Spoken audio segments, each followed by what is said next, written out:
अस्सलाम वालेकुम हाज़रीन ऐं नाज़रीन। सोप सीरियल ड्रामो ज़हर ज़िंदगी ड्रामे जी अचण वारी क़िस्त में छा जावेद हाणे वाकई इन नेक्स्ट एपिसोड में ओठे जो ख़ात्मो कंदो?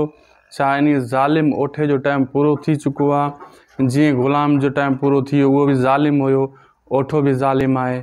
छा अचण वारी क़िस्त में कमाल खान छुटी वेंदो ऐं इन खे छा रबर रिहा करे छॾींदो इन ज़ालिम खे, या इन खे कुझु न कुझु करे पोइ इन को पलांद पूरा करे छॾींदो? ये शर्तूं तुन क़बूल करे छॾियो रईस गफ़ार खान।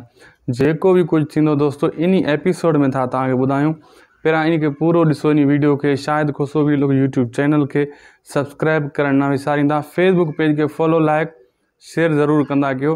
हलूं था इन नेक्स्ट एपिसोड जी। दोस्तों पहिरीं ॻाल्हि त तव्हांखे पोइ किस्म में ॿुधायो हुयोसीं त जावेद इन जा बंदोबस्त करे थो ओठे जे लाइ ऐं ओठो मोटी ईंदो ॻोठ ॾांहुं। पोइ किस्त में मां तव्हांखे ॿुधायो हो, जे न ॿुधो अथव त ॾिसी सघो था। ओठो हिन रात वारी क़िस्त में वापसि अची वियो आहे पंहिंजे घर, शादी होॾां हुननि जी थी वई। हाणे मसइलो इहो आहे त जावेद अंदरि मारण जे लाइ वञे थो। जावेद हिन चकर ओठे खे नुक़सानु पुॼाईंदो, छो त ओठो बि हिकु ज़ालिम शख़्स आहे ऐं पलांद वठण जे लाइ जावेद इहो क़दम खणी रहियो आहे ऐं हिन चकर ओठे खे नुक़सानु रसंदो।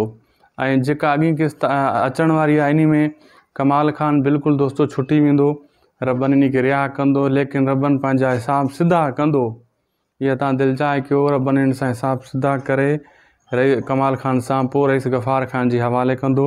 लेकिन इहो कमाल खान सुधरण वारो काथे आहे? इहे साॻे कमु साॻिया पेर, उहो सुधरण वारी मुंडी ई कोन्हे। अॻिते हली वरी पंहिंजा साॻे कमु कंदो। ऐं आमिर जेको सालो रईस गफ़ार खान जो अचण वारो आहे, उहो वरी रही कमाल खान जो हिकु गॾिजी उन सां गॾिजी करे अॻिते कम खे वधाईंदो। उहो केरु आहे उहो बि तव्हांजे लाइ हिकु सरप्राइज़ रखियलु आहे। हिकु ॿ क़िस्तनि जे अंदरि तव्हां उनखे ॾिसंदो, उहो नओं एक्टर बि अची वेंदो ऐं ड्रामे खे अॻिते सिस्टम हलाइण जे लाइ उहो तव्हां ॾिसंदो त रईस गफ़ार खान ऐं कमाल खान सां गॾु हूंदो।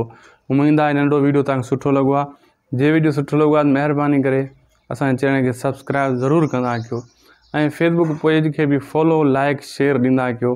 बिल्कुलु फ्री आहे, सुठा कमेंट बि कंदा कयो। असांखे ॾींदा इजाज़त। खुदा हाफ़िज़।